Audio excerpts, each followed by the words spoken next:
Science Fiction Adventures Classics in Literature Collection. 20,000 Leagues Under the Sea, The Lost World, The Invisible Man, 1984, narrated by Chris Dabbs, Simon Jackson, Paul Gibson, Peter Coates, Mark Bowen. 20,000 Leagues Under the Sea, written by Jules Vernes, narrated by Chris Dabbs. Chapter 1.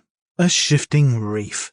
The year 1866 was signalized by a remarkable incident, a mysterious and puzzling phenomenon, which doubtless no one has yet forgotten, not to mention rumors which agitated the maritime population and excited the public mind, even in the interior of continents.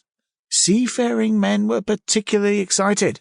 Merchants, common sailors, captains of vessels, skippers, both of Europe and America, naval officers of all countries, and the governments of several states on the two continents were deeply interested in the matter.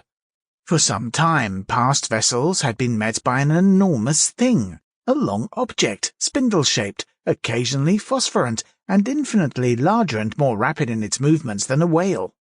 The facts relating to this apparition, entered in various logbooks, agreed in most respects as to the shape of the object or creature in question, the untiring rapidity of its movements, its surprising power of locomotion, and the peculiar life with which it seemed endowed. If it was a whale, it surpassed in size all those hitherto classified in science.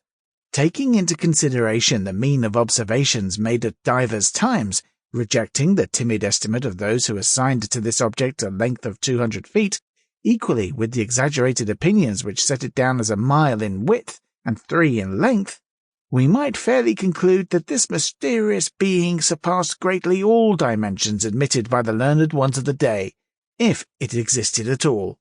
And that it did exist was an undeniable fact.